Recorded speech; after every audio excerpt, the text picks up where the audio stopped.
সম্মানিত উপস্থিতি, বলছিলাম আমি দেখাতে যাচ্ছিলাম জাহান্নামে যাওয়ার কারণ। আরো আপনাকে দেখাই, একটু মাথায় কথা রাখবেন। সম্মানিত মা বোন, আপনাকে এবার দুই একটি কথা বলি। আপনি যদি জান্নাত পেতে চান তাহলে স্বামীর কথাকে অক্ষরে অক্ষরে মান্যতা দিতে হবে।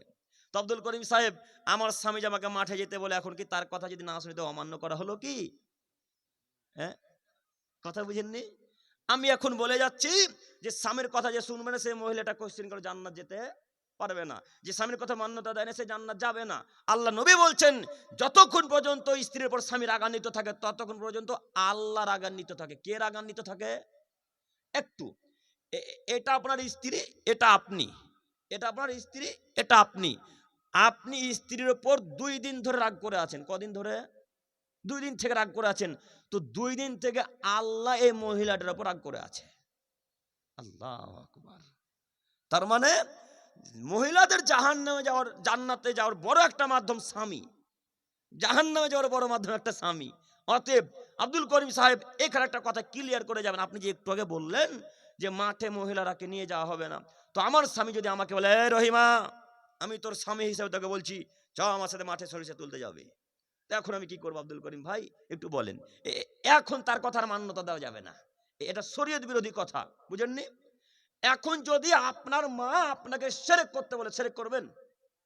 তা আল্লাহ নবী যে বললেন, ইন্নাল্লাহ হারাম আলাইকুম উকুকাল উম্মাহাত, আমি পিতামাতার অবাধ্য চলাকে মাটির তলে কিয়ামত পর্যন্ত পুঁতে দিয়ে হারাম করে দিলাম। হারাম করে দিয়েছেন আল্লাহ তাআলা পিতামাতার অবাধ্য চলা। তো এখন যদি আপনার মা বলে, আপনার আব্বা বলে, বেটা চহ কালিয়াগঞ্জের মাজার থেকে একটা মানত মেনে আসি, এখন যাবেন? কথা বুঝেননি? এখন যদি আপনার মা বলে, বেটা তুই দাড়ি ছেড়েছিস, বেটা ছি ছি ছি ছি ছি ছি ছি ছি ছি, বেটা দাড়ি ছেড়ে ভালো লাগে না, ছাড়, ছি ছি ছি, ছাড় ছাড়, তোর বয়স তো আজকে 22 বছর, বেটা এত তাড়াতাড়ি দাড়ি ছাড়বি? যেদিন 40 বছর পার হবে সেদিন দাড়ি ছাড়বি, বেটা আজকে দাড়ি কেটে দে। এখন কি করবেন? দাড়ি কাটবেন? আপনি প্যান্টটা এইখান পর্যন্ত পরেন, টাকনোর উপর থেকে তো উচ্ছা উচ্ছা লাগে, উচ্ছা বুঝেন? মানে কেমন একটু ঠ্যাং ঠ্যাঙ্গা লাগে, তাই না? তো আপনার মা বলছে, আব্দুল করিম তোকে ভালো লাগে না রে, একটু প্যান্টটা নিচে করে পরবাটা, টাকনো নিচে থেকে পর।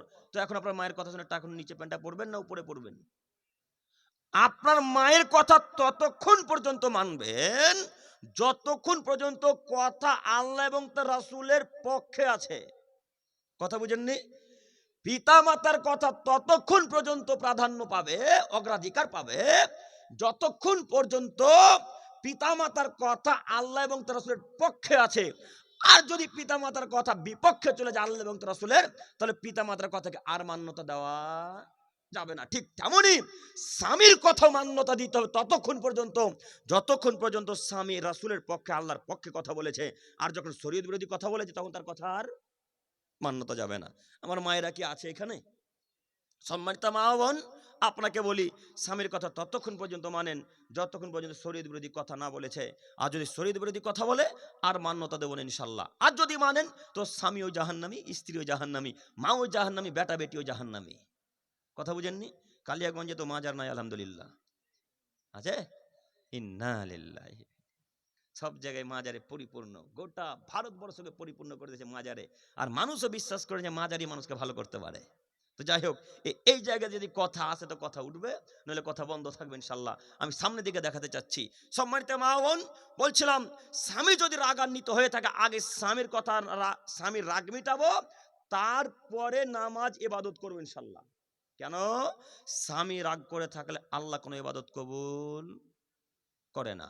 অতএব এখানে যত স্বামীরা বসে আছেন, যত আমার আব্বার বয়সের মানুষ বসে আছেন, আপনাদের স্ত্রী আছে কিনা তাও জানি না, আমি বলতে চাচ্ছি, স্বামী আপনি তার জন্য যা আপনি যাবতীয় পৃথিবীর সমস্ত আদেশ করবেন, এটা কিন্তু মেনে নেওয়া যাবে না, তাই না? যে কাজটা আপনার দ্বারা সম্ভব সে কাজটাও আপনি বলছেন, রহিমা এটা করে দে, যেটা আপনি পারবেন না সেটাও আপনি বলছেন করে দে, তো এটা কি মানা গেল কথাটা? আপনি তো জানছেন যে আমি এই কাজটা করে নিতে পারবো, তো আপনি উঠে গিয়ে তো নিয়ে নিতে পারেন। যদি আপনি আদেশ করতে পারেন, আমি নিষেধ করতে আসিনি। যদি আপনি স্বামী, আপনি আদেশ করতেই পারেন, কেন? আপনি তার উপর পরিপূর্ণ অধিকার রাখেন, হক রাখেন। অতএব সম্মানিত মা বোন, আপনি আপনার স্বামীর কথাকে অক্ষরে অক্ষরে মান্যতা দেন যদি জান্নাত পেতে চান। আর যদি মনে করেন না জাহান্নামে যাব, তো আমি আর কিছু বলতে পারি না।